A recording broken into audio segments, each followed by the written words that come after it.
Olá, um saravá muito fraterno a todos e a todas. Eu sou o Pai Caetano de Oxóssi e hoje nós vamos fazer mais uma transmissão sobre o estudo sistematizado da nossa querida e amada Umbanda. Seja muito bem-vindo, muito bem-vinda. Hoje nós vamos falar sobre os guias da Umbanda. Os guias da Umbanda, os pretos velhos, os caboclos, as crianças, pedindo a bênção a Deus, a bênção aos orixás, a bênção aos nossos ancestrais. Nós vamos falar hoje justamente deles, delas, a ancestralidade que norteia a nossa vida. Então os mais antigos, aqueles que vieram antes, aqueles que nos ensinam e nos ensinaram, pedimos a bênção aos mais velhos, a bênção àqueles que já trafegaram por esta existência e hoje são espíritos. A bênção pretos velhos, a bênção pretas velhas, a bênção caboclos e caboclas, a bênção às crianças, saravá os herês. Só lembrando, gente, nós estamos no momento mais sério, mais triste da história do Brasil. Nós tivemos o fevereiro com o maior número de mortes da nossa história em virtude de uma única doença.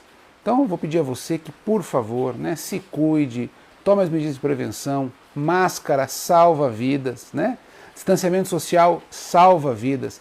Se você não acredita, não tem problema. Não faz por você, então. Agora faça por todos nós que acreditamos, nós precisamos que se somente unidos em solidariedade, numa relação empática com a vida e não com a morte, nós vamos frear essa doença que tem deixado mais de 1000 famílias todos os dias, desde dezembro do ano passado, enlutadas. Vamos reverter esse quadro, é muito importante, cada vida importa. Hoje nós vamos dar continuidade aos estudos sistematizados da nossa amada Umbanda.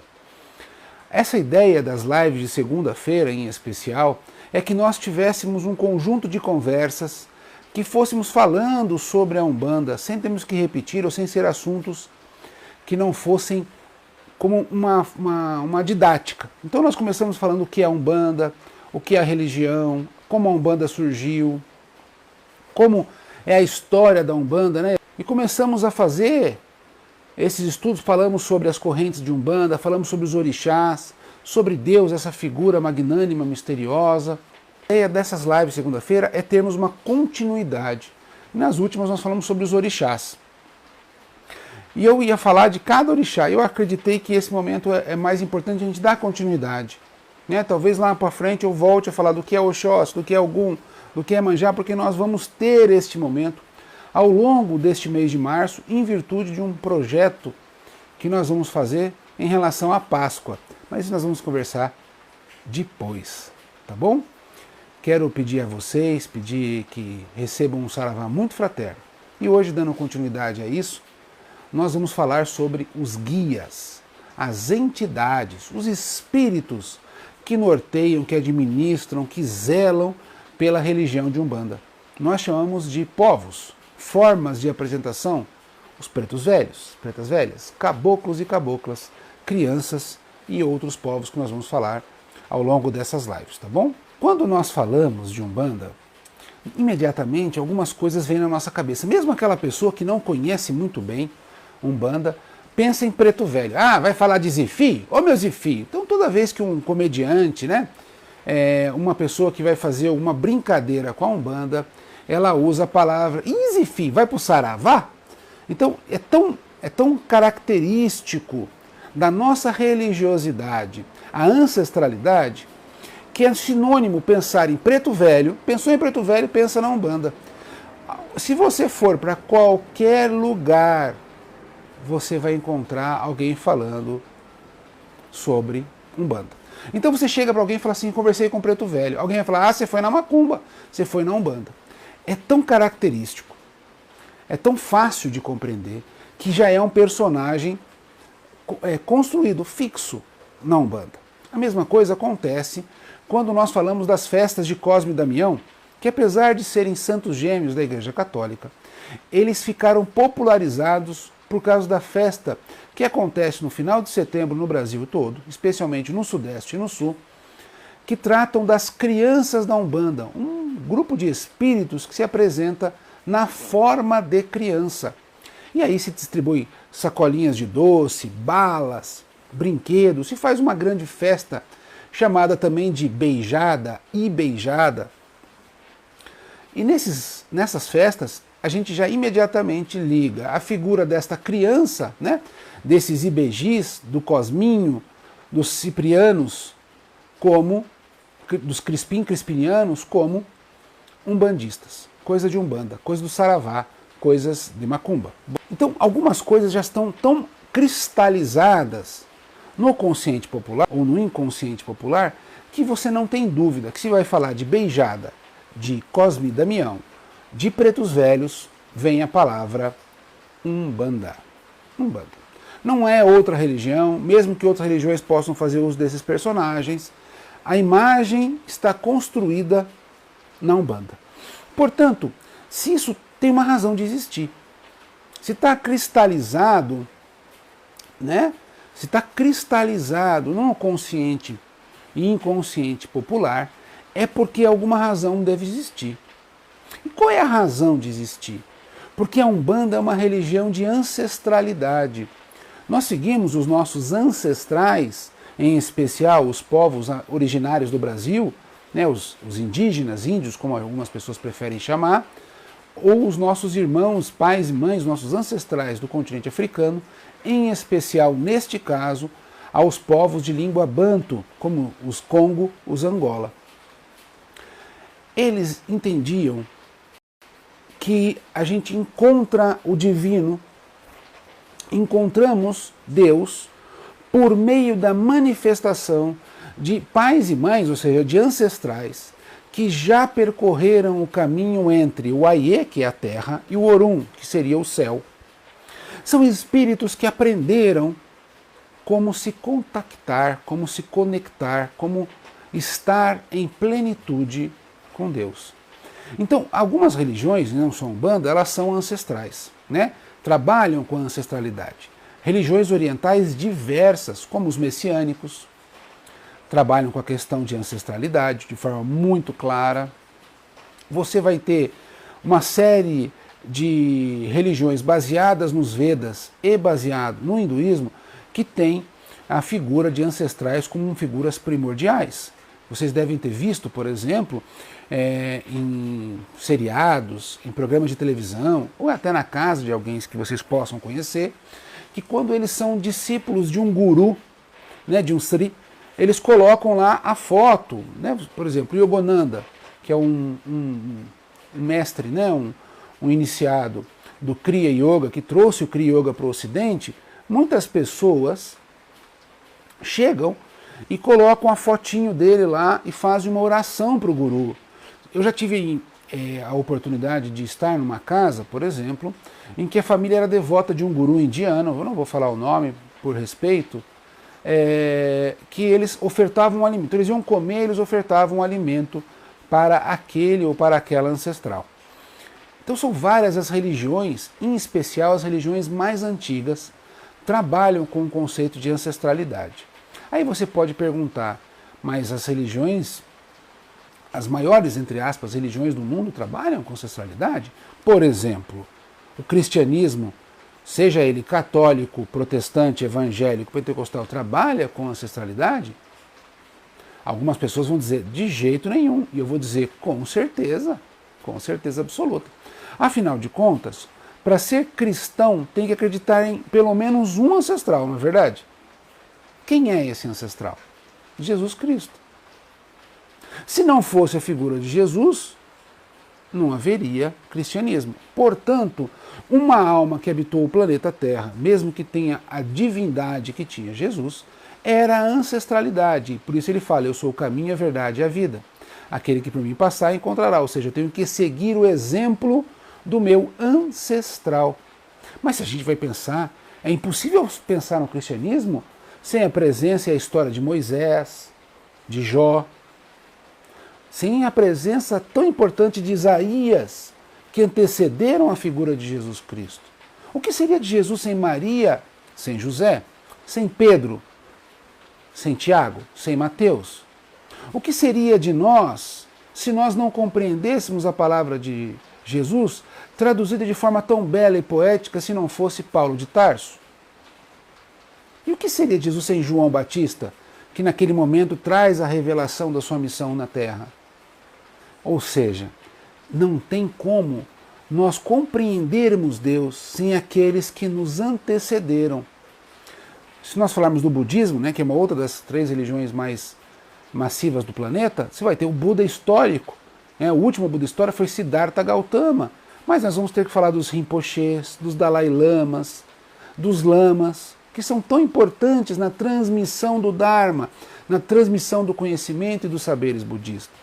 Os muçulmanos, nós vamos continuar falando a mesma coisa, porque sem a figura do profeta Maomé, que Deus o tenha e o guarde em muito bom respeito e amor, o que seria da palavra de Deus para a Terra?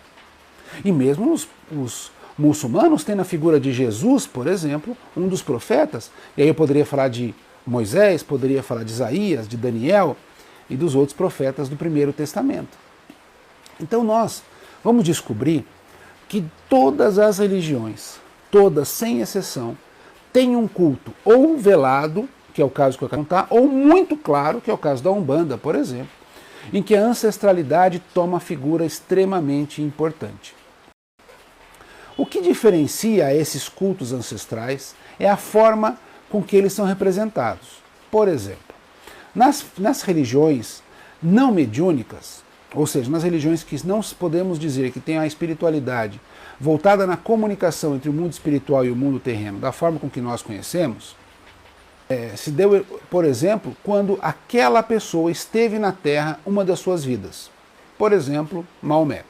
Por exemplo, Siddhartha Gautama. Mas para a Umbanda, uma das vidas na Terra representa apenas uma ínfima parte da nossa história enquanto seres.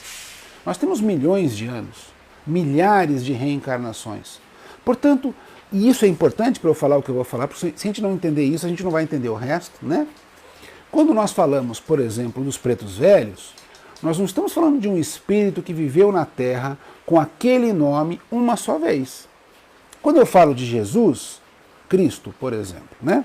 Eu vou falar Jesus. A gente já imagina um personagem que viveu na Terra entre o ano 6 a.C., que engraçado, né?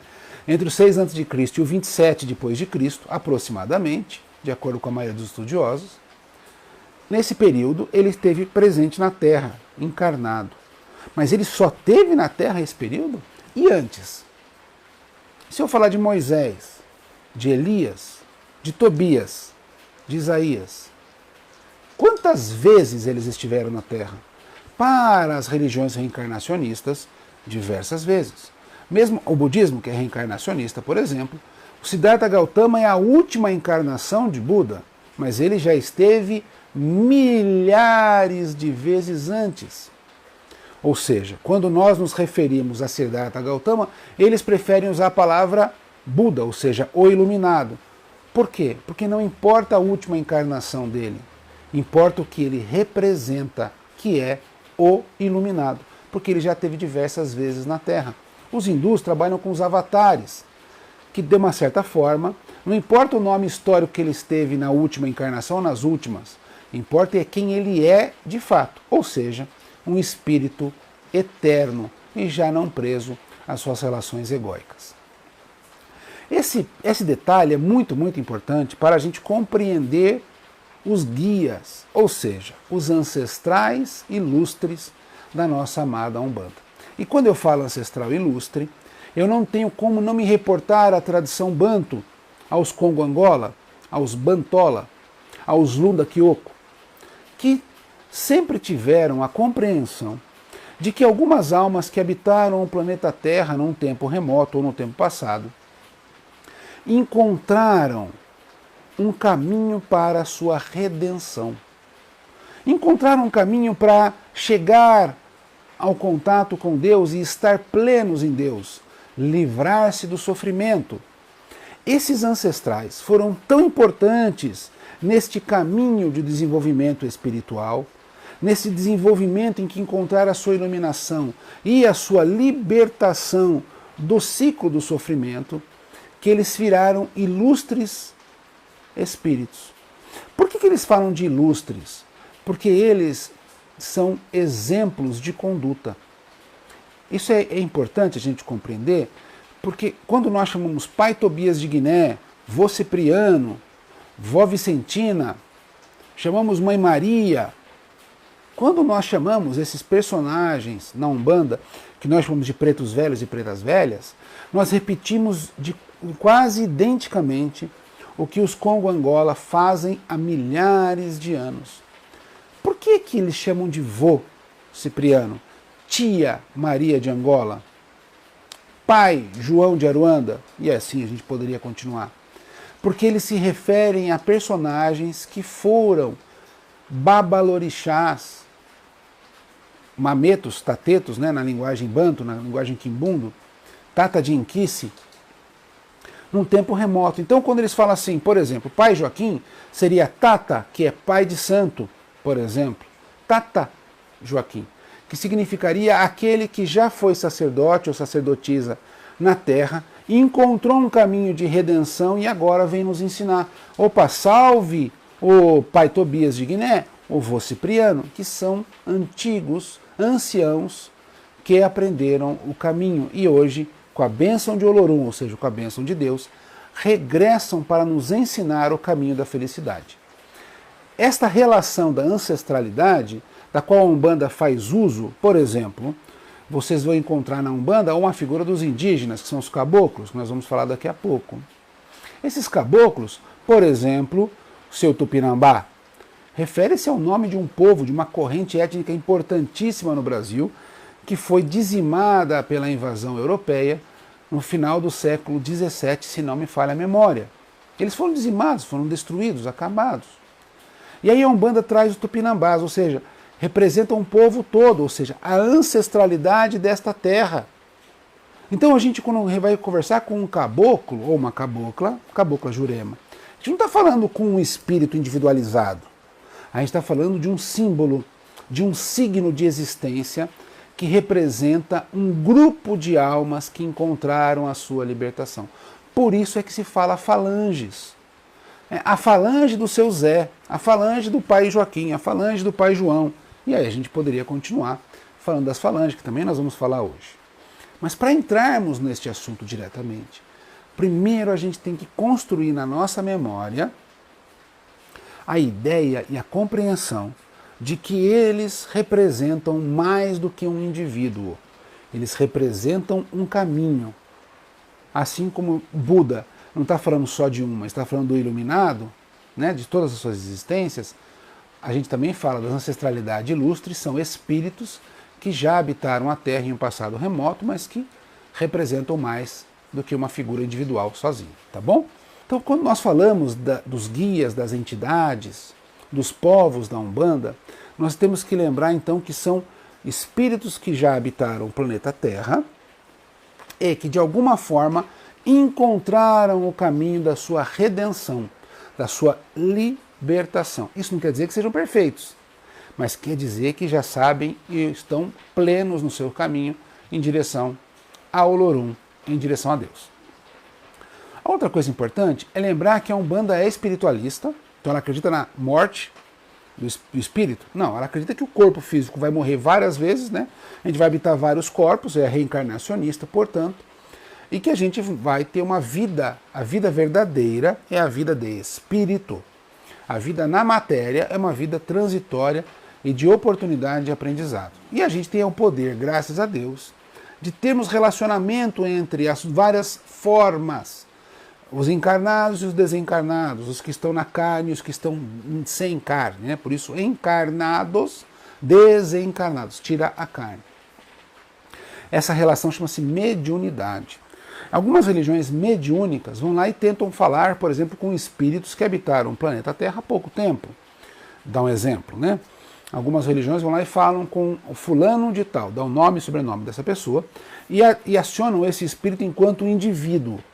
Eu vou dar para ficar mais fácil. Eu desencarno e depois de 2, 3 anos, ou de 6 meses, não interessa quanto tempo, alguém fala assim, eu estou evocando o Pai Caetano de Oxóssi, quero falar com o Pai Caetano de Oxóssi. Vocês estão falando diretamente com esse espírito, se eu ainda estiver preso à minha forma. Então, eles vão falar diretamente comigo, que é um espírito individual. A Umbanda, ela eventualmente faz esse contato individualizado. Só que ela tem uma regra, que é contactar-se com as falanges, que são um grupo de espíritos unificados em torno de uma só missão. Então eles se agrupam em nome de Deus, dos orixás, para cumprirem uma missão. Por isso, quando nós falamos Caboclo Tupinambá, a gente não está falando de um espírito, estamos falando de centenas de milhares de espíritos que retiraram todos os seus nomes e adotaram um nome comum que chama-se Tupinambá. Eu vou dar um exemplo mais ou menos só para a gente perceber o que significaria. Eu chego num departamento e quero falar assim, eu quero falar com o vendedor. Você não sabe se vai vir o Maria, o João, o Caetano, o Antônio, o Fernando, a Láurea. Ou seja, vai vir uma pessoa que representa a venda, não é isso? Olha, eu quero falar com a gerência, ou com o gerente, ou com a gerente. Você não sabe se vai vir a dona Josefa, o seu Maurício, se vai vir a Rose.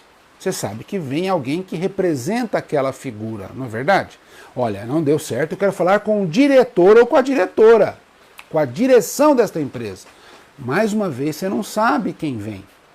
Então, só para a gente tentar compreender, quando nós falamos de falange, é como se eu falasse, eu quero falar com o seu Tupinambá. Eu não sei que tipo de espírito vai chegar.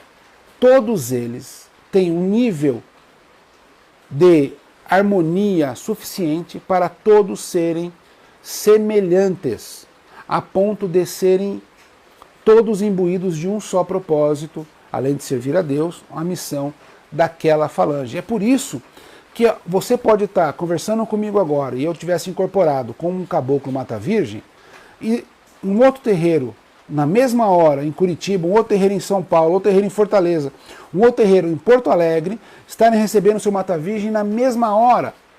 E algumas pessoas falam assim, os espíritos da Umbanda então têm o dom da ubiquidade, ou seja, estarem no mesmo lugar muitas vezes, ao mesmo tempo? Não. São diversos espíritos que se individualizaram na incorporação, mas eles são parte de um grupo harmônico chamado falange. É por isso que pode fazer esse tipo de incorporação. Tá bom? Bom, voltando para os povos de Umbanda. Então a Umbanda ela tem a ideia de que alguns espíritos alcançaram, através das suas provações, das suas oportunidades, da sua sabedoria, condições para se tornarem ancestrais ilustres. E os ancestrais ilustres, então, formam os guias ou as entidades mentoras da religião de Umbanda. Esses guias, mentores, espíritos de autoescola, espíritos que podem vir a ofertar a nós aprendizado e sabedoria, axé, eles são conhecidos como povos de Umbanda, os povos ou guias de Umbanda. Por que se fala povos?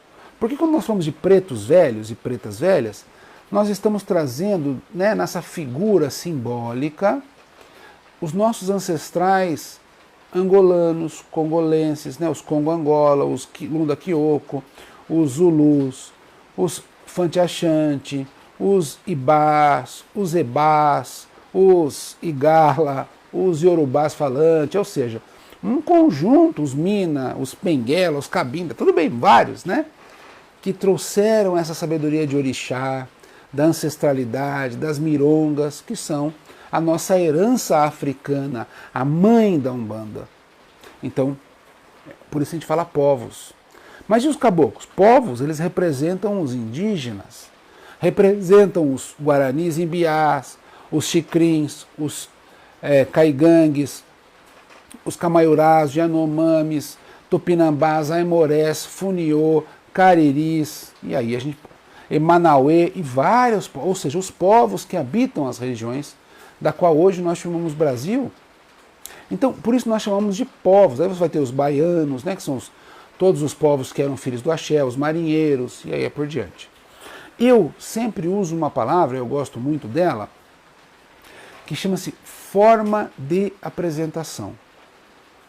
Então, a Umbanda, ela tem, na sua construção mitológica, na sua construção teológica, na sua construção do seu panteão, ou seja, do conjunto dos seres que norteiam a sua divindade, formas, ou seja, que aparência de se apresentar. Por isso, forma de apresentação. Para a gente entender forma de apresentação. Você recebe um convite de uma festa e está escrito assim, traje, sei lá, esporte, traje esporte.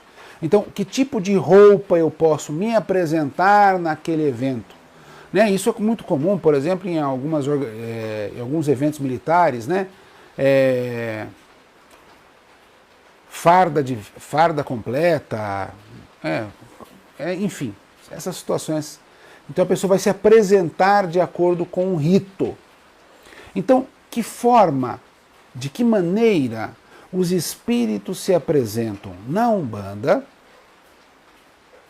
e que são os nossos guias e os nossos mentores? Eles se apresentam num conjunto, num rol de formas. E nós temos uma trindade, como diz o pai Fernando de Ogum, uma trindade importante nessa apresentação, que é a forma dos pretos velhos, dos caboclos e das crianças. Seja a Umbanda que você imaginar, de 1910 a 2021, todas as Umbandas vão ter a trindade sagrada. Pretos velhos, caboclos e crianças. Umbanda esotérica, sagrada. Umbanda cristã, Umbanda de raiz, a nova Umbanda de raiz, Umbanda de caboclo, Umbanda da síntese, Umbanda da protossíntese, Umbanda de não sei o quê. Todas as Umbandas, todas, vão ter no mínimo esses três. Existem outras formas de apresentação, pai Caetano? Existem. Os ciganos, boiadeiros, marinheiros, baianos, isso a gente vai falar numa outra conversa. Mas elas vão ter algumas Umbandas que não têm e outras Umbandas que têm. Todas as Umbandas vão ter esses três na Umbanda e Exu e Pombogira na Quimbanda. Prestem bem atenção. Umbanda e Quimbanda. Então sempre vai ter Exu, Pombogira, preto, caboclo, criança. Sempre, em qualquer Umbanda que a gente for conversar. E hoje nós vamos falar da trindade sagrada da nossa Umbanda. As três formas que se apresentam esses espíritos iluminados ou em iluminação para a nossa bênção. Então, alguns vão se apresentar como negros e negras, anciãos e anciãs, que são chamados popularmente de pretos velhos. Em alguns lugares eles mudam a palavra preto velho para pai velho ou mãe velha, que é o caso do Rio Grande do Sul, o pessoal do Sul, eles dificilmente falam pretos velhos. Vai falar, a gente já conversou com o pai velho? Em alguns lugares de Minas Gerais você também vai encontrar isso, né? Mas todos eles representam a figura da ancestralidade primordial, primeira de todos nós que são os pretos velhos, tá? Essa figura que vocês veem aqui, feita pelo Sérgio, né, que maravilhosamente esculpiu em processo mediúnico, a figura de um preto velho chamado Pai Tobias de Guiné. Depois de alguma série de entrevistas, de conversa, e usando a mediunidade, ele esculpiu, né, essa figura aqui, que representa o chefe da nossa casa, a entidade que nos guia, que é o Pai Tobias de Guiné. Essa imagem, né, a gente percebe o quê? A idade, cabelo branco, a cor da pele é negra, e ele representa, então, a ancestralidade. Representa os primeiros ou as primeiras que vieram. Então, se a gente observar, um espírito do Pai Tobias de Guiné, ele vai escolher, né, naquele momento da sua entrada, que forma ele vai se apresentar. Então, ele se apresenta como um negro de idade avançada. Por quê? Porque para os africanos em geral, a figura do ancião é a figura da biblioteca, do conhecimento acumulado. Tem um ditado que eu amo de paixão, que fala: toda vez que um velho negro morre, é uma biblioteca que se apaga. Porque a transmissão era oralidade, né? Então, quem detinha o conhecimento, detinha sabedoria, muito mais do que o conhecimento, eram os mais velhos, chamados de cacurucaias, chamados de griots, né? Dependendo da região. E eles são contadores de histórias, formuladores de parábolas. Os oriquis, os itãs, nascem de figuras como esse. Então, esta é a forma, preste atenção, é a forma que ele se apresentou para mim, a forma que o Sérgio Chaves, né, fez, esculpiu, é a forma que ele, o pai Tobias, decidiu, junto com a falange dele, se apresentarem. Nós vamos encontrar, sua bênção, meu pai, nós vamos encontrar figuras de indígenas com cocares, penachos, que vão se apresentar como índios, indígenas dos povos brasileiros, que são chamados caboclos e caboclas. É uma forma que se apresentaram. E nós temos esses três como a trindade sagrada. Por quê? Eles compreendem a própria existência de tudo.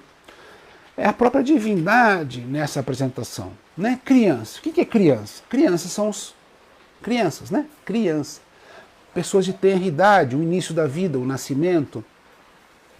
Tudo para acontecer. Aquela pureza, simplicidade, do que nós vamos falar detalhadamente daqui a pouco. Primeiro passo.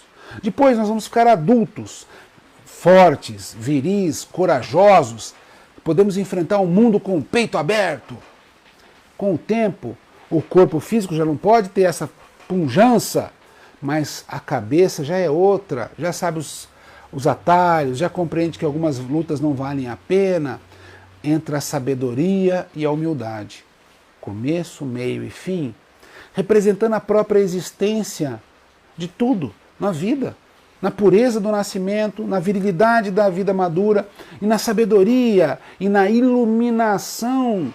E aí por isso é humilde, quando nós nos encontramos perto do destino que é Deus. Não só da vida encarnada, da vida enquanto vida existencial, que é eterna. E ela representa essas três fases. O seu Zé da Ladeira, que é um baiano, né, que é um espírito que se apresenta numa outra roupagem que nós vamos falar na próxima conversa, ele diz que o segredo de ser um bandista é ter as três figuras em uma só. Ter a pureza das crianças, a força e a coragem dos caboclos, né, a determinação, e ser sábios e humildes como os pretos velhos. Quando nós juntarmos essas três qualidades em um só ser, nós encontramos o caminho de Deus. E a Umbanda, então, ela divide nas formas de apresentar-se para que a gente possa aprender. A gente possa aprender que tudo tem esse significado. Tudo tem esse significado. Pureza, força, determinação, perseverança, sabedoria e humildade. É a essência da nossa vida. E aí nós vamos entender que na Umbanda tudo tem uma natureza simbólica. Não no sentido de não ser verdadeiro. Simbólica significa nos revelar muito mais do que aparentemente pode parecer. A gente olha para um ancião como este, né, representado, uma imagem é uma representação, nada mais do que isso. Né? A gente não adora ídolos de barro, que é uma grande mentira. Né? Essa é uma figura, ela é apenas uma projeção para que eu possa encontrar o que significa. E eu olho para essa figura e vejo o quê? Eu vejo a sabedoria, aquele que já viveu tanto e hoje pode me ensinar. Então ela me remete a muito mais do que uma pessoa idosa. Ela me remete a acúmulo de experiência, de vivência, de que veio primeiro, veio antes do que eu, que tem uma sabedoria maior do que a minha, que sabe amar mais do que eu, só olhando essa figura. Então, a Umbanda, quando ela foi construída no plano astral, através de espíritos de altíssimo escol, que compreendem a natureza da psique humana, da nossa mente da alma, eles fizeram essas figuras para nos remeterem a uma chave de evolução espiritual. Por isso, crianças, caboclos e pretos velhos. Então nós vamos pensar assim, que a Umbanda tem mistério atrás da Trindade? Tem. E tudo que é espiritual tem uma figura do 3. E eu vou explicar. Deus Pai, Deus Filho e Deus Espírito Santo. né? A figura da trindade de Brahma, Brahma, Shiva e assim por diante. 3 é uma figura vida, luz, amor, e aí a gente vai ter uma série de simbologias que representam a trindade em relação ao espírito. Por isso, quaternário é em relação à matéria, né? Terra, fogo, água e ar, norte, sul, leste, oeste. Matéria tem a ver com 4 e 3 tem a ver com espírito. Por isso, a Umbanda tem uma questão número 7. Lembra que nós conversamos sobre o orixá? Que é a união da matéria, ou seja, de um pedaço das nossas existências, e o outro pedaço que é essencial, que é o espírito. Então, se junta a matéria e o espírito, nós temos a totalidade da criação de Deus. E é por isso importantíssimo compreender por que 3 são a trindade sagrada da Umbanda. Bom, então toda vez que nós vamos conversar com um umbandista, ele vai falar para você assim: falei com o caboclo, falei com o preto velho, foi abençoado pelas crianças. Quando ele vai traduzir isso para alguma pessoa, as pessoas ficam imaginando que é um espírito individualizado, né? Uma pessoa que tem nome e sobrenome que existiu naquela vida.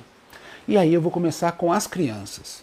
Porque para muitas pessoas, a criança foram anjinhos, né?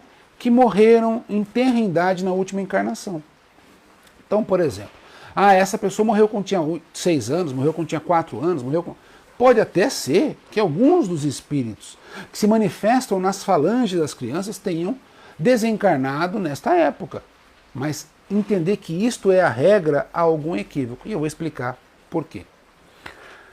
Quando nós morremos na carne, o nosso corpo astral, porque isso aqui é físico, né? Então essa matéria que eu sinto, que eu bato palma, que eu estalo, que é cheia de átomos, né? Especialmente de hidrocarbonetos, por isso eu sou orgânico, ela será perecível.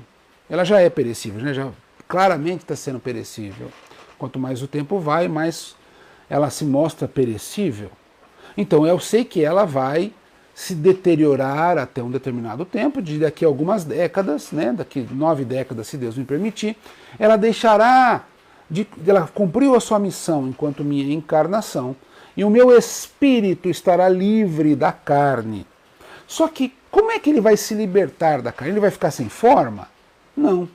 Nós temos um corpo astralino, ou corpo astral, que ele é uma cópia. Então eu, em desdobramento, por exemplo, vou visitar lá a Carol. E a Carol fala: ô louco, pai Caetano, o que você está fazendo aqui? Não, só vim dar um oi, né? Então eu me desdobrei. Por que ela vai me reconhecer? Porque eu vou ter a mesma aparência que eu tenho agora. Então este corpo astral é uma cópia do meu corpo físico. Por isso que, em geral, quando as pessoas enxergam parentes que já desencarnaram, falam assim: ai meu Deus do céu, eu vi minha tia, vi minha avó, minha mãe, vi meu filho, enfim. Qualquer uma das aparições, né, dessas almas penadas, para alguns, tem a aparência de quando o espírito desencarnou. Quanto mais tempo passa do desencarne, as revelações desses médiuns videntes mudam um pouco. Por exemplo, eu lembro de uma conversa em que eu estava com uma amiga e ela falou: eu sei que você é meio espiritualista, você é umbandista, né? Não sei como funciona, mas eu vi minha mãe, só que ela estava jovem, ela estava super esbelta, estava do jeito que ela sempre quis estar. Eu falei: por que ela já tinha? Quanto tempo tua mãe morreu? Faz uns 10, 12 anos. Então, com o passar do tempo, com o aprendizado, a gente plasma, ou seja, modifica esta roupagem fluídica, ou seja, esta minha aparência astral. Por exemplo, quando eu desencarnar, vai passar um tempo, eu vou poder ficar mais jovem, vou poder ficar de uma outra aparência que eu já tive durante essa minha existência. Esse plasmar o corpo astral é muito comum e não é uma atividade de espíritos evoluídos, porque os malignos, os quiumbas, os magos do submundo astral o fazem. Por isso algumas pessoas: nossa, eu estou vendo um monstro, tem 6 patas, não sei o quê, porque ele plasmou aquilo para você se assustar. Ou você plasmou através de uma beleza, e o seu Marabô sempre diz, né, que o mal nunca vem feio, só se for para te assustar. Porque para te convencer, ele sempre vem de gravata, né, ou de um taillé, para te dar a ideia de que é respeitoso. Porque se o mal se apresentasse como de fato ele é, ninguém cairia na conversa dele. Então essa plasmagem é algo relativamente comum. Se você vê filmes, você vai encontrar essa sabedoria em diversas formas e através de diversas saberes populares. Mas isso é uma questão clara. Então, quanto importa que jeito que a pessoa morreu? Então todos os pretos velhos morreram escravos, né, escravizados, num período colonial brasileiro. Não. Claro que não. Alguns pretos velhos sequer reencarnam desde antes da escravidão acontecida pela Península Ibérica, em especial, mas toda a Europa, em cima do continente africano. A avó Titara é uma preta velha, por exemplo, que na sua última habitação terrena data aproximadamente de 1200, 1350, portanto, sem a presença do tráfico negreiro, né, e da política escravocrata da Igreja Católica conduzida pelos europeus. Ou seja, precisa estar? Não. E de fato, vamos pensar bem, qual é o negro escravizado que morreu com 80 anos? Com 70? Com 65, então? Com 60, então? Com 50? 50, pai Caetano? Pois é. Sabe qual é a expectativa de vida no início da escravidão brasileira? 7 anos na senzala. 7 anos. Então vinha de 18, vivia até 25. Chegava com 20, vivia até 27. Depois deu uma elasticidade. Deu. Mas a expectativa de vida, a média, era 37 a 47 anos, gente. Então como é que deu tempo ele ficar velhinho assim? Se ele tinha que desencarnar como? Então, eu poderia falar a mesma coisa de criança, você não concorda? E por que ele vai escolher a última encarnação dele e não a encarnação que ele bem entender? E se eles todos, por exemplo,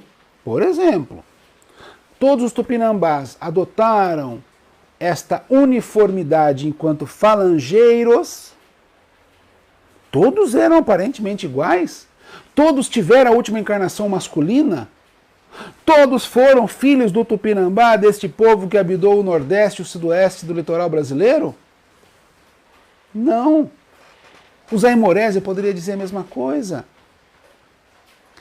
Todos os caboclos vão ter a igual aparência, ou seja, morreram e tinham o mesmo tipo de olho, o mesmo tipo de orelha, não, né? Não tinham nenhum usava óculos, por exemplo, nenhum tinha o nariz torto. Vocês já viram alguma entidade que se apresenta, né, com esses sinais tão característicos, e aí você vai ver todos aqueles com o mesmo característico, ou seja, todos tinham o mesmo perfil? Então, para ser, por exemplo, Pai Tobias, todos tinham que ter a canela, né? Que aqui não sei se vocês vão enxergar, mas todos tinham que ter a canela direita atrofiada. Então, imagina assim, então para ser o Pai Tobias, todos os espíritos deveriam ter tido um problema severo na perna direita, em especial na canelinha, são todos canela fina e ainda por cima atrofiada. Será? Não, né? Porque não teria sentido, concorda? Então como é que eles se apresentam? Não de acordo com a última encarnação, mas de acordo com um protocolo simbólico em que eles fazem essa roupagem fluídica para se assemelharem e cumprirem a missão devocional da qual aquela falange é atribuída pelos orixás. Então criança, e voltamos às crianças, né? A criança morreu criança? Não obrigatoriamente. Por quê? Por causa do que eu acabei de dizer. Quantas vidas, você que está aí com essa cabeça meio assim, não estou entendendo, já desencarnou como criança? Eu vou te dizer, várias. E eu não vou ter medo de errar. Porque nós já vivemos tantas vezes no planeta Terra, mas tantas vezes, que dificilmente você já não passou por algum tipo de morte diferente. Afogado, queda, câncer, sei lá, enforcamento, tiro, bala, facada, espadada, queimado. Morreu com 2, com 1, com 0, com 25, com 40, com 100. Meu Deus do céu. não tem como você não ter passado por inúmeras experiências. Portanto, existe dentro da sua mente espiritual, que a gente chama de mente superior e inferior, a memória marcada de todas as suas reencarnações. E, portanto, quando liberto dos processos de egóicos, ou seja, do que eu sou mais do que o outro, eu tenho a oportunidade de escolher a forma que eu bem conviver a mim. Muito mais fácil é quando eu tenho memória presente, forte. Então, por exemplo, os pretos velhos, todos foram africanos? Todos foram africanos, pelo menos algum tempo da sua vida. Todos. Ah, porque eu tenho ouvido falar, pai, que alguns pretos velhos e pretas velhas são mestres hindus. Não duvido, não tenho a menor dúvida que pode existir, mas todos eles tiveram a habitação em um tempo da vida como negros e negras. Aliás, provavelmente todos nós. Porque quantos milênios os povos, os Homo sapiens e os Homo sapiens sapiens, estiveram contidos no continente africano? Provavelmente 50 mil anos. Dá para ter reencarnação, hein? Ou seja, provavelmente todos nós, que somos herdeiros no sentido da biologia, do DNA, na genética, dos africanos, estivemos encarnados em um negro e uma negra. Portanto, nós trazemos esta memória. Então, sim, pode haver pretos e pretas velhas que não estiveram na última ou nas últimas reencarnações como filhos do continente africano direto. Mas, obrigatoriamente, uma das existências eles tiveram. E é por isso que a gente fala que as crianças não são espíritos que morreram em tenra idade, porque isso significa que é puro. Ah, morreu criança, então vai para o céu. Por isso que o caixão é branco. Não, infelizmente, isso não é verdadeiro. Porque a gente não sabe o que estava naquela criança. Né? Eu vou dar um exemplo de um personagem histórico que fez muito mal. Por exemplo, Dom João, né, que produziu escravidão violenta durante o período colonial. Se ele tivesse morrido quando criança, só pelo ter sido criança, ele estava isento de todo o mal que ele carregava no seu psique? Lógico que não, o espírito é milenar. Então o fato de desencarnar como criança não significa que o espírito é livre, é perfeito, é puro, a gente não sabe. Assim como qualquer hora da nossa morte, né? O fato é, quando morre como criança, aquele tempo de existência programado pelos orixás, em especial por Omolu e Obaloaê, foram suficientes para a aprovação e para a oportunidade de crescimento daquela família, daquela comunidade. Isso não tenho dúvida. Né? Difícil, ninguém morre como criança em uma situação de paraquedas, tá? Ela tem um projeto, uma programação. Isso é muito importante, gente, porque senão a gente vai acreditar que as crianças são espíritos de crianças, literalmente. E aí a gente vai errar, porque criança é um símbolo de pureza. E é isso que eu quero deixar registrado para a gente não esquecer. Não esquecer.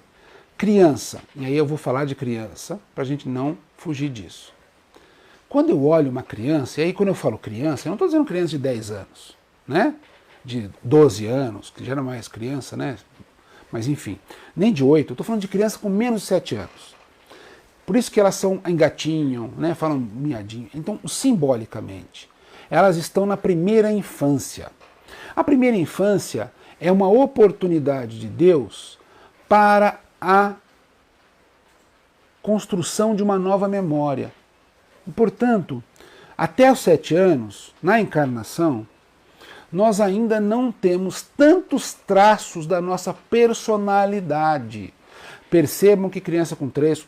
Ah, pai, eu conheço... Sim, tem exceções, depois a gente pode conversar sobre exceções. Mas a média é que até os 7 anos, em especial nos 4 primeiros, a criança ela tem uma característica comum, ela não se apresenta, ela não é má. Mesmo depois, quando ela vai ficar muito maldosa, ela não tinha essa característica até os 4 anos. Então ela desenvolve egoísmo, mas tem todo um processo psicológico disso nos 7 primeiros anos. Mas por que ela se apresenta então com esse período? Porque nesse período, se você pegar uma bala de 10 reais, Uma bala de 50 centavos, ela não vai entender a diferença do preço daquilo. Para ela, o valor vai estar na experiência. Ela vai pegar uma bala de 10 reais e falar, custou 10 reais. Ela, tá bom, chupou a bala. Ah, não gostei, achei ela muito amarga. Aí pega de 50 centavos, adorei essa bala. Fez diferença para ela? Não. Você pegar uma melancia, essa melancia eu paguei 200 reais o quilo. Não sei porquê, foi colhida, não sei aonde. E se a melancia não tiver boa, não vai fazer diferença para ela o preço. Vai importar é o valor no sentido intrínseco da palavra. Uma criança, você vai lá dar uma bronca, ela, não pode fazer isso, menino. Vai queimar o dedo no fogão? E fica bravo com ela, ela chora. No segundo seguinte ela está te abraçando dizendo que te ama. Então, se nós observarmos simbolicamente, ela representa a pureza da existência, de que o que vale são as relações de amor. Não importa, pai, em geral, nessa figura paternal dos tempos mais antigos, diziam assim, o importante é o pai ser o provedor, por exemplo. Né? Então o pai tem que sair, viajar, trabalhar, não sei o quê. Aí via a criança uma vez a cada 6 dias, e olha lá, e estava cansado, queria ter o chinelo dele para não fazer nada, porque já trabalhou demais. Para ela, pouco importa se ele demorou 10 dias trabalhando 24 horas. O que ela quer é a atenção dele. Ela quer o olhar de carinho, o amor, o exemplo. Ela não quer dinheiro. Então a criança representa a pureza da nossa existência, simbolicamente. Quando incorporadas as crianças num terreiro, elas trazem esse símbolo da pureza. Por isso pega o bolo, esfrega na cara, né? Então essas cenas pitorescas da incorporação e do transe, na verdade, porque é um transe, depois nós vamos falar sobre isso, é um transe. Nesse transe, ela traz essa pureza de se alegrar com pouca coisa. Eu lembro de uma cena de uma família muito abastada, da qual um dos filhos teve um acidente muito severo. E aí eu fazia parte de um grupo que nós fazíamos passes nessa criança. E eles tinham outros filhos, né? E uma época lá, era aniversário da menina de 4 anos, e eu tive, né, a oportunidade de estar nessa festinha. E nessa festinha de 4 anos, um dos parentes trouxe um negócio lá, acho que era da Disneyland, não vou lembrar, e eu sei que ele falou que custava $2.000, um negócio absurdo na época. Hoje já é um absurdo, mas na época era 1000 vezes mais absurdo. E eu olhei e falei, meu Deus do céu, né? Mais que um carro. Com $2.000 você comprava mais de um carro na época. E aí chegou uma pessoa que era muito mais humilde, né? Tinha uma outra, e trouxe um brinquedinho feito de madeira. Pelo tio, pelo não sei quem que era marceneiro. Mas era um negocinho bem simples, não era uma coisa... A criança amou o processo de marcenaria. Nem quis saber dos $2.000, não quer nem saber disso aí. Mas aquele de madeira ela agarrou e não tinha quem tirasse da mão dela, e ela maravilhada. Por quê? Ela mostrou que o que vale era o conteúdo que aquilo tinha. Aquela moça que deu aquele negocinho de madeira, deu com tanto amor, porque ela não tinha recursos para comprar o presente. Então ela fez com carinho, entregou com carinho. Eu olhei no olho dela, ela estava entregando com carinho. O outro mostrou, eu comprei, não sei nada. Estava todo arrogante, empáfia, no alto de um pedestal, e a criança lá embaixo. Ela não quis saber, aquele presente não carregava ela com o que ela queria, que é o amor. Então ali, naquele dia, faz muitos anos isso, infelizmente, faz mais de 30 anos isso, eu percebi o que era criança na Umbanda. Depois daquele dia, quando fez uma festa de beijada, que na época no terreiro eu frequentava, chamava-se beijada. A gente faz a beijada, e eu sentei no chão do terreiro, chão batido, com aquela criançada, levando brinquedo e tal. E eu falei, puxa, agora eu entendi o que vocês representam. Vocês representam a pureza do amor, a pureza. E é por isso que Jesus falava, né? Quando tem um determinado momento, Jesus está fazendo uma pregação, e aí umas crianças começam a correr em volta de Jesus e se aproximam de Jesus. E alguns dos apóstolos, sai daqui, vamos lá, criançada, vaza, vaza, vaza, vaza, vaza. Aí Jesus fala, não façam isso. Deixe vir as criancinhas, pois o reino dos céus será como aqueles que se assemelham a elas. Quando ele fala, será como aqueles que se assemelham a elas. Ele dá a chave da pureza e do amor incondicional. A criança olha para o pai, para a mãe, para o tio, para o avô, para quem for, e demonstra o amor dela sem querer nada em troca. Quando vai crescer, não vai mudando isso, né? Mas em especial nessa idade. E é por isso que simbolicamente, né, a Umbanda traz a figura da criança. Porque quando você olhar a criança, não é um espírito de uma criança que desencarnou. É o espírito puro que traz a forma de encontrarmos Deus. Pois sem pureza, inocência,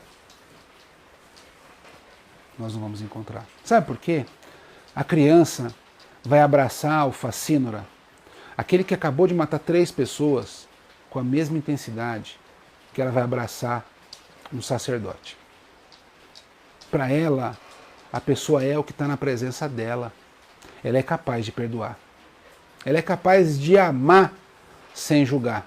E isto é a figura da pureza das crianças da Umbanda. Então, toda criança da Umbanda tem essa relação de pureza, de inocência, de simplicidade, do valor intrínseco e não do valor exterior das coisas e da vida. Portanto, toda vez que você vê uma criança, você está vendo um espírito que é um portal para a pureza, para a inocência. E é por isso que na Umbanda elas têm uma característica muito interessante. As crianças, se a gente observar nos pontos cantados, nós vamos perceber assim: as crianças são as flores do jardim, elas são os anjinhos lá do céu, elas são, elas são, elas são. E aí vamos continuar. Então, as crianças são as flores. O que é uma flor? É algo belo, maravilhoso e simples. Puro, não é? Puro. Os anjos lá do céu. Anjinho, está cheia a palavra anjinho.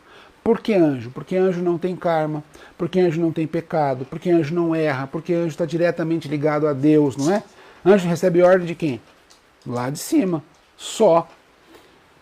Essa relação de pureza e de proximidade com Deus e, portanto, dos orixás, tem importância. Mas vamos continuar nas músicas. Né? As crianças, Cosme e Damião, Oi Dom, Crispim e Crispiniano são os filhos de Ogum. Então a gente vai encontrar músicas em que eles são filhos de Ogum, filhos de Oxum, filhos de Iemanjá, em especial de Iemanjá, né? Mas ele é pequenininho, mora no fundo do mar. Prestem atenção, ele é pequenininho, mora no fundo do mar, sua madrinha é sereia, seu padrinho é beira-mar. No fundo do mar tem areia, no fundo do mar tem areia. E aí a gente vai continuar. Ele mora no fundo do mar, ou seja, se a gente prestar atenção, as crianças estão atreladas aos sítios da natureza. Mar. Mariazinha nasceu na beira do rio. Opa, beira do rio. Na beira do rio, lá no Jurema. Jurema é a floresta encantada, é a floresta sagrada de Oxós. Não nasceu no astral, né, no mundo espiritual. Mariazinha nasceu na beira do rio, lá no Jurema, aonde a lua brilha, clareia as campinas, clareia as matas para a criançada brincar. Então trouxe mata, trouxe o Jurema, beira de rio, o mar. E a gente vai continuar, né? 3 estrelinhas, todas 3 em carreirinha. 3 estrelinhas, todas 3 em carreirinha. Uma é Cosme e Damião, a outra é Mariazinha. Então estamos ligando a ideia de astros que têm brilho próprio, que são as estrelas, natureza. Por quê? Como elas são puras e representam a pureza, somente elas podem acionar a energia pura da natureza. Porque se eu for ao mar e pedir para a Iemanjá, né, trazer energia e eu acionar diretamente, eu vou fazer com que a minha intenção seja maior, mais válida do que a intenção de Deus. Como eles são puros, inocentes, eles obedecem, por isso são anjinhos, a Deus. Então eu penso assim, criançada, pegue as energias de Iemanjá e tragam para o Congá. Eles vão fazer essa transição energética. Então eles acionaram Iemanjá sob ordem de quem? Minha? De Babalorixá? Eu não tenho como. Eles só recebem ordens de Deus. Por isso é que eles trazem Iemanjá quando precisa, na forma que precisa. Por isso que na Umbanda a gente fala que é a magia divina. Não é magia humana ou profana. Porque por mais que eu queira, por exemplo, que uma pessoa se cure, ela só será curada, não por minha vontade, mas pela vontade de Olorum, de Deus. Por isso, as crianças só vão atuar na energia dos elementais da natureza sob a ordem direta dos orixás. Por isso é que dentro da Umbanda, em todos os lugares que você for, as crianças são saudadas no início das giras, seja com música ou seja com um conjuro, uma consagração, uma fala mágica, pedindo para que elas estejam, porque sem elas não há como trazer a energia dos orixás para dentro do terreiro. E é outro motivo que vocês vão encontrar tantas crianças atreladas ao mar, aos oceanos, a Iemanjá, às sereias, né?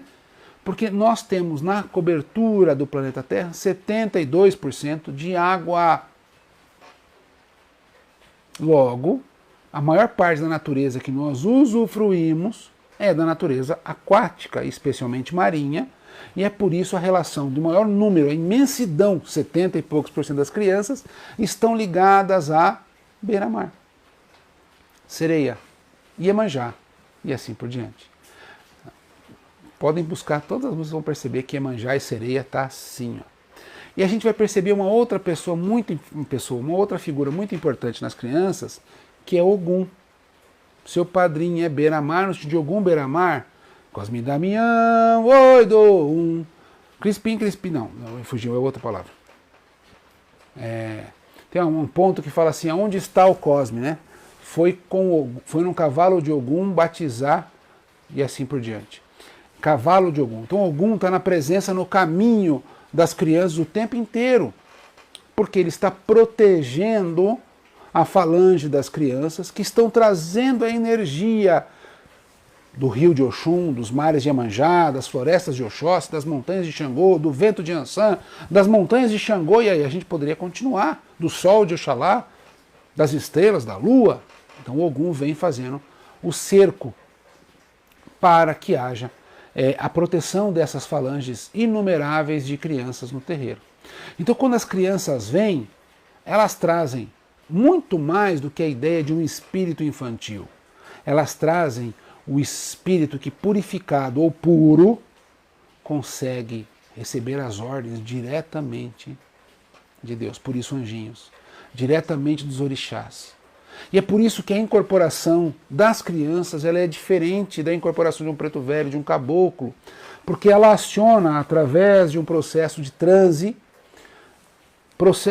espaços do seu cérebro e de alguns plexos nervosos do nosso sistema nervoso central, em que desencadeia em nós um processo de infantilização. Porque nós somos incapazes de entender o que é pureza. Nós somos incapazes de entender o que é inocência. Sabe por quê? Quando a gente vê uma criança, por exemplo, receber um presente e vai dar esse presente para alguém que acabou de brigar com ela, a gente fala assim, puxa, ela não viu que ele foi maltratada? Nossa, parece uma tola, ai, que raiva, qualquer coisa assim, porque a gente acha que a criança está sendo tão inocente, tão ingênua, que ela está sendo passada para trás. E logo a gente quer fazer com que ela tenha a malícia da vida. Prestem atenção como é verdadeiro isso, gente. Como a gente quer transformar as nossas crianças em safas. Uhul! Malandro, aprendeu o jogo da vida. Nós perdemos a capacidade de ver a beleza da inocência. Então, no processo de mediunização, no transe mediúnico, nosso cérebro ele desencadeia uma série de processos em que nós criamos uma infantilização. Por isso, em algumas primeiras incorporações, algumas crianças choram, e a pessoa, essa criança está triste. Não, meu querido, não é a criança, é o médium, que está desenvolvendo um processo de catarse, e ele está se redescobrindo no infantil. Por isso é tão importante a incorporação de criança, para que a gente possa não perder a criança que existe em nós, a inocência, a pureza, a ingenuidade, porque senão a gente não aprende a amar o diferente. Já viram uma criança olhando alguém que ela não entende o que é, por exemplo, a primeira vez que uma criança que é fruto de um casamento heterossexual encontrar um casal homoafetivo, como é que ela reage? Se ela reage com estranheza? Estou falando crianças com até a idade que eu falei. Você vai ver que não. Para ela o importante é o amor. Não faz diferença se ele é branco, se ele é negro, se ele tem olho puxado, se ele tem olho redondo, se é rico, se é pobre. Porque ela está aprendendo a ver o ser como ele é. E é isso que a gente vai perdendo. Por isso é tão importante a figura da infância na construção de políticas públicas, na infância, na construção de políticas religiosas, filosóficas, educacionais, pedagógicas e assim por diante. Quem cuida da primeira infância, cuida do universo todo. E a Umbanda deixa isso claro, que uma das 3 figuras centrais são as crianças.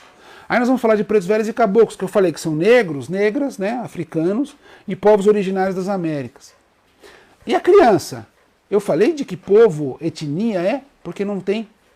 Por que não tem? Porque ela transcende a todas as formas. Olha que louco! Até nisso ela nos ensina, Pai Caetano. Até nisso, gente. Que maravilhoso, né? Então as crianças têm essa representatividade, esse simbolismo. Por isso Jesus falava, vinde a mim as crianças, pois aqueles que se assemelharem a elas encontrarão o reino de meu Pai. Que a gente possa olhar para o Luizinho, Mariazinha, para o Chiquinho da Cachoeira, para o Marquinho, para todas essas crianças, pedir a bênção, pedir o axé, pois elas nos ensinarão o caminho de Deus. E hoje eu ia falar de Caboclo e Preto Velho, mas obviamente é impossível. E eu fiz uma promessa a mim mesmo, e eu fiz a vocês também, né? Mas eu fiz uma promessa de que eu faria essas lives de estudo sistematizado sem tempo.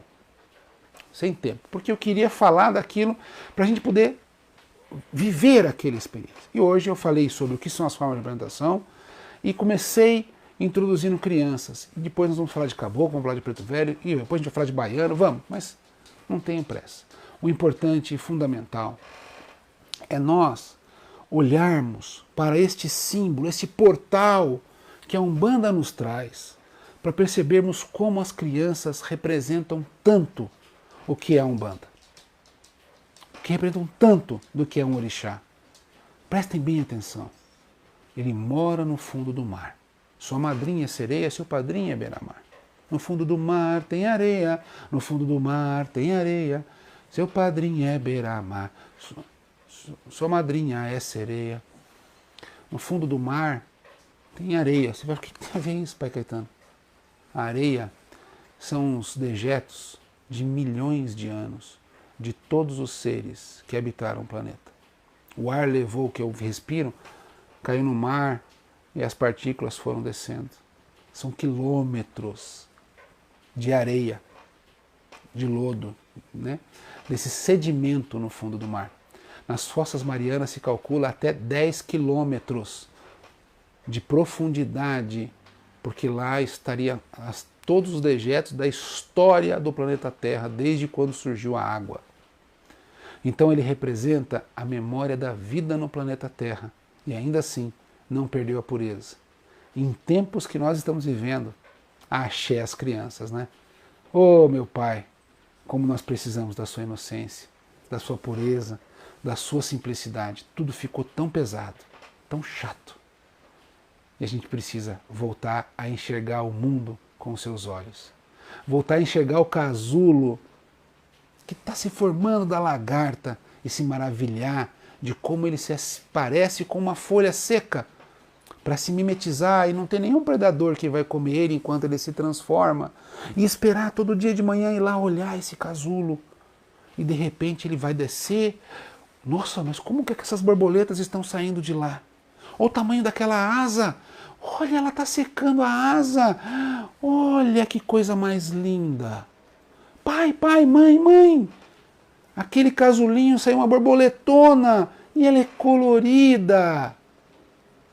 No outro dia, vi aquela mesma borboleta na magia indo beijar uma flor e se encantar com isso.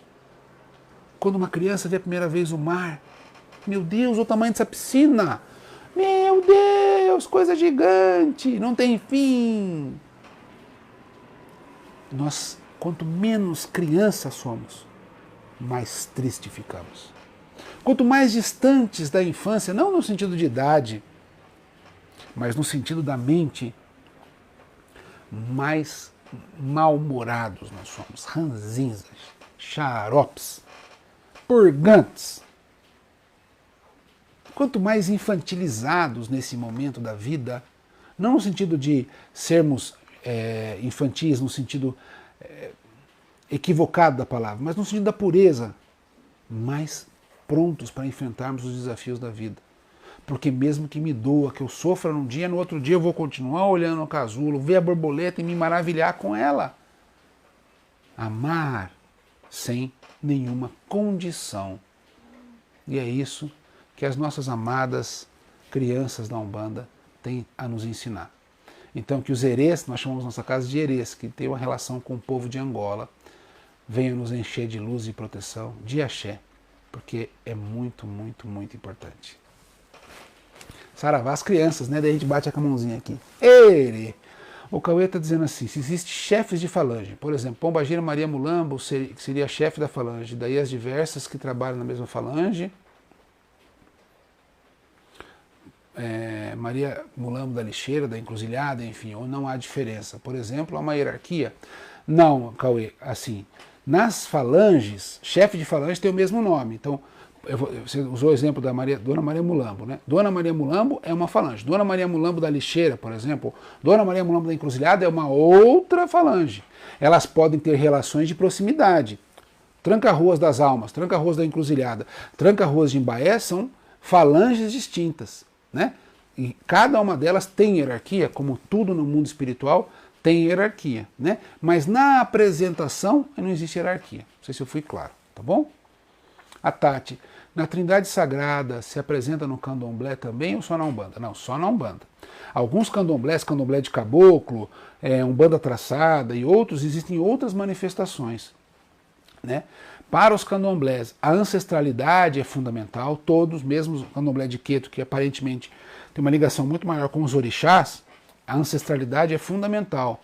O respeito aos griots e às griots é fortíssimo, né? O tempo de terreiro é extremamente importante, então você vai ter cada um, ele tomou obrigação de 21 anos, né? Ele é um ebome, uma equede, a pessoa um iaô, você tem hierarquia no terreiro por presença. E isso se reflete na manifestação. Então existe o culto aos ancestrais, que é o culto do Egungun, que seria o primeiro ancestral, né? Egungun Babá, que é o primeiro ancestral. Então existe um respeito e um louvor àqueles que nos antecederam. Por isso se planta axé para aqueles que já se saíram, já se foram. Você vai num terreiro muito antigo, alguns terreiros da Bahia, do Rio de Janeiro, que são terreiros muito antigos, você vai encontrar homenagens, entregas para os babalorixás, elorixás, equedes, ogãs, né, que já habitaram naquele ambiente. E eles prestam homenagem a essas figuras. E é tão importante que Xangô, por exemplo, nos seus itãs, ele se apresenta como o quarto rei de Oió. Então ele também teve um corpo humano no determinado momento, para nos dizer que há a ancestralidade enquanto importância, Tati. Mas não há a trindade, como nós fazemos na Umbanda, não tem. Tá bom? Pai, é importante saber sobre a vida vivida das entidades que servimos? A Sandra está fazendo uma pergunta muito interessante, a gente vai ver alguns livros, né, que contam a história, por exemplo, de um tempo em que uma determinada entidade viveu na Terra, enfim. Como eles são falanges, eles podem ter várias histórias, e nenhuma ser deles, propriamente dita. Porque quando eles se compõem na falange, eles abrem mão do que é um para ser o todo. Então, é importante saber o que a entidade foi na vida passada? Eu não vejo importância nenhuma. A importância que a gente tem que ter da entidade que nós servimos, ou da entidade que nós vamos consultar, é se ela está fazendo aquilo que é certo, não está sendo passada para trás, né, por um quiumba, por exemplo. Então a intenção dela é pura, ela trabalha para orixá, isso é importante. Como é que eu conheço melhor a entidade que eu sirvo para ter mais intimidade? É pelo trabalho, é pela harmonia de sentimentos, Então, você conhece a história do pai Tobias? Eu conheço várias histórias de vidas do pai Tobias, várias. O pai Tobias é um contador de história. Mas é isso que me faz próximo do pai Tobias? De jeito nenhum. Porque senão bastaria eu ler livros e eu estaria pronto e próximo. Quantas pessoas conhecem de cor todos os 4 evangelhos canônicos, né? Mateus, Lucas, João e Marcos, e não sabem nada de Jesus? Quantos poderiam citar versículo por versículo de todas as cartas paulinas e ainda assim não compreender o capítulo 3 do livro 1 de Coríntios? Que ama a Deus e ama o teu próximo. O fato de saber história não traz o saber da vida. Então, o que eu acho muito legal o que a senhora está trazendo, para a gente perceber assim, a gente fica às vezes muito, mas ele era um índio caiapó, ele era chavante, ele era aimoré. Não faz diferença. Quer conhecer a entidade? Seja como ela. Destemido, forte, corajoso, fé, paixão, energia com a terra, respeito à natureza. Olha, não tem, é incomparável. Como eu conheço o pai Tobias? Como eu posso dizer que eu conheço o pai Tobias? Quando eu percebo a existência dele, no seu louvor a Deus, no seu amor ao próximo, e aí eu me sintonizo com a entidade. Então muitas pessoas, eu lembro muito, isso era muito comum em algumas outras redes sociais antigas, que pediam assim, quais são as características de incorporação do caboclo Mata Virgem? Ele dá 2 pulos, bate no peito 3 vezes e 3 estalar de dedos. Mas ele tem que pôr a mão na nuca. Assim, por quê? Porque ele foi um cacique do grupo tal. Isso não vai fazer diferença nenhuma. Nenhuma. No frigir dos ovos faz diferença nenhuma. Mesmo porque a maioria das mediunidades não vão trazer isso aflorado. Agora, todas as mediunidades vão trazer aflorado a sensação. E o que aquele espírito traz quando vem a criança, tenta fugir do conceito e se entrega à infância.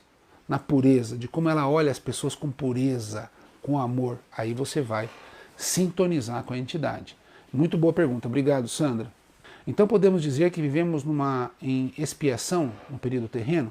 Não, muitas pessoas falam de um processo de expiatório ou expiação. Eu tenho uma convicção muito forte que nós não vivemos um período de expiação. Nós vivemos um período de provação e de oportunidade de crescimento. Isso eu tenho convicção. A carne é uma maneira que Deus nos dá de passarmos por provas que seríamos incapazes de passar se não tivermos o esquecimento temporário.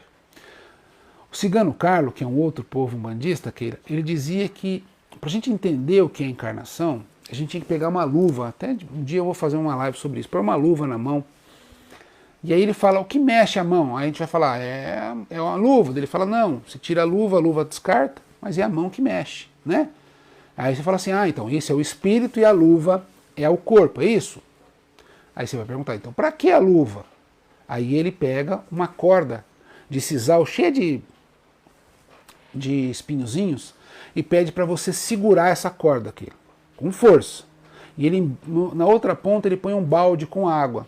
Daqui a pouco tua mão começa a doer, porque os espinhos começam a machucar a tua mão. Daí ele fala, pense que a água é a tua prova, você tem que segurar por 1 ano.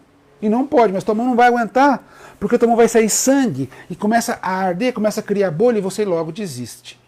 Então você põe uma luva, você vai segurar por muito mais tempo. Daí ele fala, é para isso que existe encarnação. Porque Deus nos dá um equipamento de proteção individual, um EPI, para que a gente possa passar por uma prova que sem a luva nós seríamos incapazes de passar. Então eu acho que assim que a vida, né, eu tenho uma convicção que o nosso período na Terra é um período de oportunidade de fazermos coisas que nós seríamos incapazes se estivéssemos com a memória plena das nossas existências. Ana Lúcia. Minha filha mais nova mostrava suas características dentro da barriga. Quando ela tinha uns 3 anos, falava coisas maduras para a idade. Eu dizia, ela é nova, mas o espírito é velho. Saravache, Alguns espíritos, eles se apresentam com mais rapidez, né? A gente fala a média de 7 anos, porque no 7º ano, ou seja, no final do 1º setênio, nós vamos encontrar as manifestações do espírito encarnado já. Alô, pai, então as crianças são uma falange como os caboclos ou não? Sim, são várias falanges, como os caboclos pretos velhos, né? A Mariazinha, por exemplo, né? Mariazinha da praia, Mariazinha da cachoeira, enfim, são tantos nomes. Elas são grupos de espíritos que trabalham sob uma mesma missão. Lu, pai, a forma como o Senhor está dizendo, parece que os espíritos que servem na falange das crianças, parece que são espíritos ainda mais superiores. É isso? Então, obrigado pela pergunta, eu acho muito boa e oportuna. E aí é uma coisa muito difícil de te responder. Porque quando nós imaginamos, né, esta escala evolutiva, nós imaginamos assim, que grau que você está? Vamos imaginar assim, eu estou no 14º grau A da escala evolutiva. Né, a gente tem na nossa cabeça, especialmente na cabeça terrena, patamares, né? Vou dar um exemplo. Você é professor titular, professor adjunto, professor assistente, né? Um exemplo. General, tenente-coronel, coronel, né? E aí você vai ter toda uma escala de patentes. Na evolução espiritual, ela também existem essas patentes, essas escalas, só que elas são múltiplas. Funcionaria mais ou menos assim. Quem é superior? Um general, um brigadeiro, um almirante?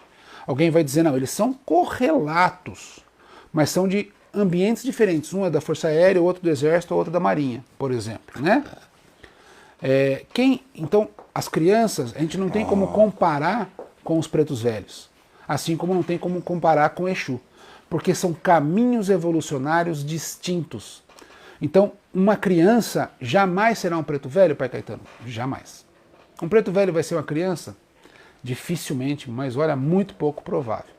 Porque as crianças têm um caminho da pureza, os pretos velhos têm um caminho da sabedoria, e os Exus têm um caminho de outro, um caminho de servidão que nós vamos falar numa live futura. Então, a gente não pode escalonar dentro deles. Eu entendo o que parece, e isso tem muito a ver com a ideia de pureza e perfeição. Muitas vezes, na minha cabeça, muito difícil foi separar. Ser puro não quer dizer ser perfeito, né? Então, o que é fato é, as crianças têm o caminho da pureza.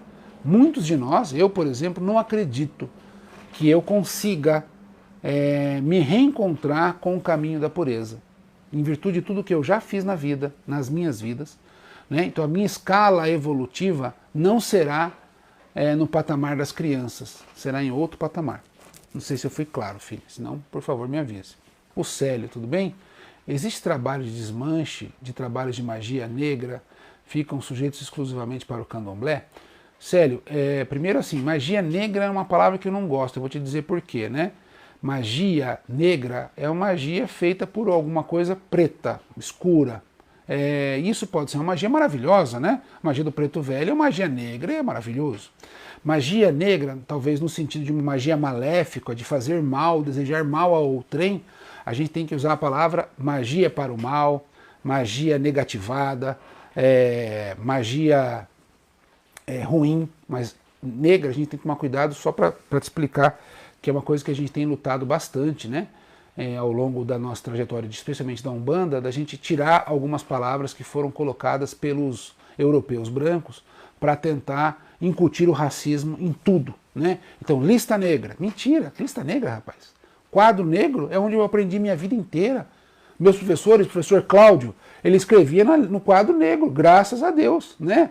Então, a gente tem que tirar um pouco isso. Então, se me perdoe, Célio, aproveitando a tua pergunta, só para a gente quebrar um pouco esses paradigmas que foram colocados na nossa cabeça. Então, magias negativas ou negativadas podem ser desmanchadas por uma série de religiões, entre elas a Umbanda, tá bom? Karen, pai, as crianças também podem ser de outros orixás? Yansan, claro, Xangô, com certeza absoluta. Ela é mais natural das águas, Karen, por causa da quantidade de águas que existem no planeta Terra. Né? Então, como nós somos um planeta de água, na verdade, a maioria das crianças está atrelada a questões da natureza, por isso de água. Mas existem várias crianças que trabalham diretamente para Yansan. Todo orixá vai ter falanges de crianças, porque senão não consegue acionar os seus elementos, tá bom? A Lise, tudo bem, Lise? Axé, boa noite. Mais importante, então, para conhecermos os guias que nos acompanham, é prestar atenção nas suas qualidades e intenções a despeito de suas histórias de vida. Objetivo de trabalho em consonância com a lei da Umbanda. fora dessa lei, podemos considerar excesso. Sim, com certeza, Lise. Quando vem uma história física, por exemplo, o pai Joaquim veio de barco e desembarcou em Santos. A história, ela pode ser um caminho, um carreador, né? Como se fosse um tubo que vai trazer o conhecimento. Então ele vai usar uma história de uma vida, de uma existência, de uma experiência para trazer o conhecimento. Eu vou dar um exemplo, né? Não querendo ser igual, mas é porque eu aprendi com o pai Tobias isso. Então quando eu falei, por exemplo, quando eu era criança, quando eu era adolescente, vi uma criança recebendo um presente, eu trouxe uma história real para traduzir uma sabedoria adquirida pelo pai Tobias. As entidades também fazem isso, Lise. Eles usam a história para trazer o conhecimento. Jesus era perfeito nisso, né? As parábolas de Jesus, ele usava uma história, uma alegoria, para que a nossa mente pudesse acessar essa sabedoria que às vezes, de forma direta, ela é inacessível. Então, a entidade pode trazer uma história de vida? Claro, sem dúvida nenhuma. Muitas trazem. Mas muito mais importante do que se ele veio num navio e desembarcou em Santos, em São Sebastião do Rio de Janeiro, ou em Salvador, é o que ele quis dizer no desembarque. Né? Então é o conteúdo da história e não a forma que a história trouxe que é importante. Não sei se eu te expliquei. O Cláudio está dizendo assim, a história mais profunda de Cosme Damião é aquela de uma operação de transplante de um corpo negro em uma pessoa branca. Os patronos da medicina. O professor Cláudio traz uma coisa maravilhosa. Né? Na Umbanda, nós trazemos a ideia de Cosme Damião, ficou como criança. No catolicismo, Cosme Damião eram médicos europeus da Idade Média, em que eles fizeram uma série de experimentos e salvaram reis, princesas, príncipes, enfim. Um monte de gente da monarquia e da burguesia foram salvos pelas mãos de artífices, né, que conseguiam. Uma delas, que é uma maravilhosa cena, tem até um quadro, me foge o nome do pintor, que é um excelente pintor renascentista, se não me falha a memória, em que Cosme e Damião fizeram uma cirurgia de transplante. A pessoa tinha sido amputada na perna e ele foi transplantado com uma perna de um negro. Então é um homem branco e teve uma perna negra transplantada. E eles sofreram horrores por isso, foi considerado uma heresia e eles acabaram sendo perseguidos em virtude disso. Aí as pessoas perguntam, mas o que tem a ver então a medicina com as crianças, né? E por que eles foram escolhidos? Porque Cosme e Damião eram os patronos da vida. Né? Então a medicina nesse sentido, quando eles pegaram esse patrono, eles representavam o que é preciso para nos salvar da vida. Esse é o primeiro sentido. É preciso sermos crianças, porque senão a vida fica chata, insuportável. Primeiro. Segundo, eles eram gêmeos. E na mitologia do orixá Ibeji, ou Ibeji, é que vinham dois, quando nasciam gêmeos, tinha um sentido que o orixá queria dizer que o terceiro vinha, que era o Doum. Então Cosme e Damião, Doum. Doum seria o terceiro, o que é o que vem depois dos gêmeos. E aí tem toda uma simbologia disso em relação ao orixá Ibeji, que é gêmeo, mas não é criança. Por que não é criança, pai Caetano? Porque não é. Então por que na Umbanda se tornou criança? Por causa dos erês. Erê é um espírito que se assemelha a uma criança para os bantos e ele é puro. Ao contrário dos encantados, que são espíritos que já habitaram um corpo humano, os erês no candomblé de Angola, eles nunca tiveram encarnação. Então eles são absolutamente puros e estão atrelados à natureza. E o iniciado, né, o Muzenza, que naquele momento vai se iniciar no candomblé de Angola, ele não pode ter contato com espíritos que habitaram a Terra, por exemplo, os próprios ancestrais ilustres. Então, para ocupar o corpo mediúnico e manter aquele iniciado, que é o Muzenza, de forma protegida, ele incorpora o espírito do Erê, que é esse espírito assemelhante a uma criança, puro, ligado aos inquícios, ou seja, a natureza, e ele ocupa o corpo mediúnico do iniciado até o fim. Às vezes fica 24, 36 horas incorporado. A única maneira em que esse transe mediúnico pode ficar tanto tempo é com o Erê. Então, a Umbanda, quando ela foi formada, ela trouxe a figura dos gêmeos, do orixá Ibeji, que tem toda uma relação com a vida, com a existência, com o nascimento, etc. Traz a ideia de Cosme e Damião, que o professor Cláudio nos traz com muita alegria, né, a lembrança da questão da medicina e desse transplante, e traz os erês, que são essa figura do candomblé de Angola, que era o capaz de proteger o iniciado, porque ele era ocupado por um espírito puro do orixá, ou seja, do Enkice.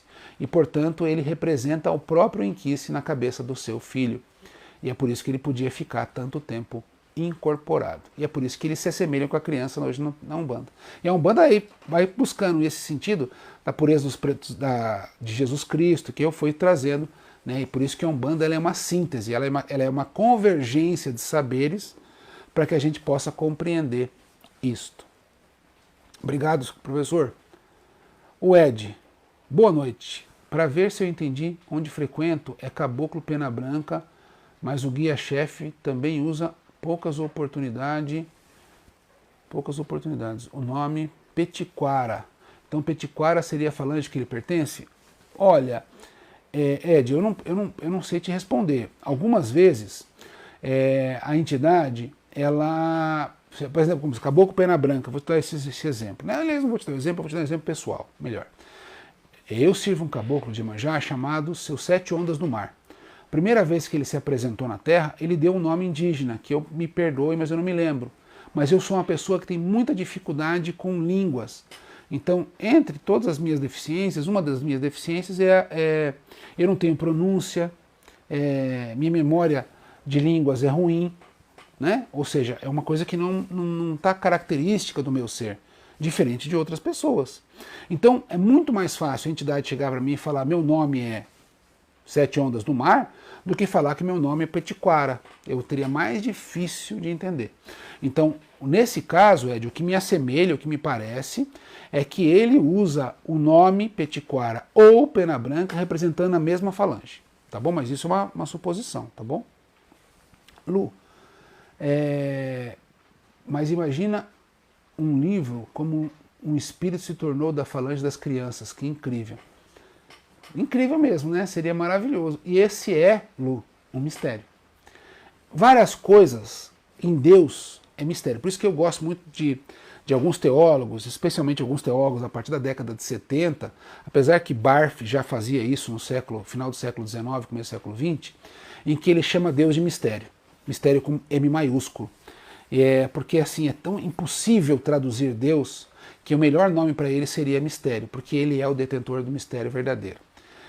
Mas algumas coisas nós não somos capazes de acessar. Então a religião, em todas elas, a gente vai encontrar parte dela como mistério.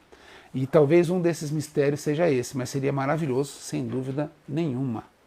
O Célio, pergunto no sentido de alguns tipos de desmanches de magias maléficas são exclusivas do candomblé ou a Umbanda detém conhecimento para realizar através direta com os orixás.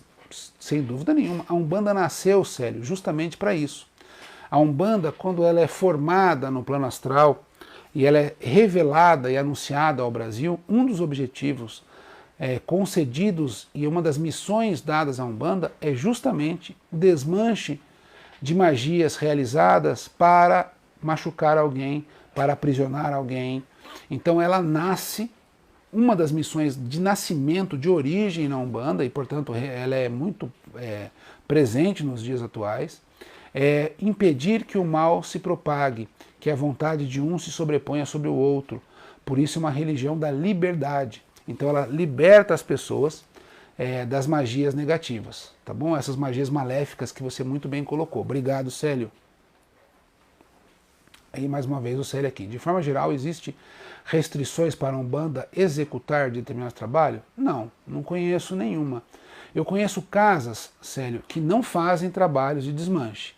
Então, alguns terreiros de Umbanda, por opção, talvez pela entidade-chefe, pelos guias, né, eles acabam adotando uma forma de trabalho que não trabalham diretamente. Eu tenho alguns irmãos e irmãs que são dirigentes de terreiro, que quando a situação tem uma situação determinada lá, eles não querem, eles entregam, eles encaminham essas pessoas para outros terreiros para fazerem. Mas de uma forma geral, como você coloca, não tem nenhuma restrição. A restrição é fazer o mal, né? Essa é uma restrição. Quem faz o mal não é um bandista. Ah, mas eu conheço... Não, não é um bandista. Né? Assim como alguém fala assim, eu sou cristão, mas eu sou a favor da pena de morte. Me desculpe, é impossível. Ah, eu sou cristão, mas eu acho que as pessoas têm que apanhar, têm que morrer, eu tenho ódio. Impossível. Você pode tentar ser cristão, mas cristão é incompatível né, com a maldade, assim como a Umbanda é incompatível com a maldade. Crianças, por exemplo, nesse sentido, elas são espíritos que vão trazer essa energia da natureza para purificar os ambientes, né? Ou seja, a pessoa que está com aquele problema sério, a gente faz o trabalho de desmanche, por exemplo, e depois as crianças vêm para ocupar o espaço, exemplo dos herês no candomblé de Angola, que vão trazer para ocupar o espaço, para purificar o aparelho, tá bom? Gente, muito obrigado, muito axé, muita luz, muita esperança, que Cosme e Damião, né, possam, nesse momento que a gente tanto precisa, possam nos ensinar o caminho da medicina, né, que a gente possa apreciar aqueles que tanto estudaram e estão desenvolvendo as vacinas, que nos falam, fizemos uma carta recente aí, gente, dizendo como a máscara muda o perigo de contágio. Procure na internet, você vai ver no CDC norte-americano, em várias universidades europeias. É importante, né? Muito importante. Cosme e Damião, neste momento, nos trazem a revelação. Como aquele transplante, professor Cláudio, pode estar acontecendo hoje e que a gente possa entender com eles a importância de termos participação na proteção da vida. Porque se as crianças querem uma coisa, é que a planeta Terra viva, Gaia viva, né? Em que Cosme e Damião nos ensinaram isso, de que a gente está totalmente interligado. Mostrou, através desse transplante que o professor Cláudio colocou, meu pai Tobias me diz agora, é que o preto e o branco eram iguais. E é por isso que eles são tão maravilhosos. Porque quando a perna de um negro ficou no corpo de um branco e funcionou, significava que a cor da pele não era nada mais do que a aparência. E as crianças nos mostram isso. Tiremos as aparências e busquemos a essência. Obrigado, gente. Muito axé, muita luz. Que Deus abençoe muito vocês. A bênção aos pais de santo, às mães de santo, aos meus mais velhos. A minha gratidão por estarem comigo tanto tempo, aí 2 horas de live quase, né? Oh, coisa maravilhosa. Muito obrigado. Deus abençoe todos vocês.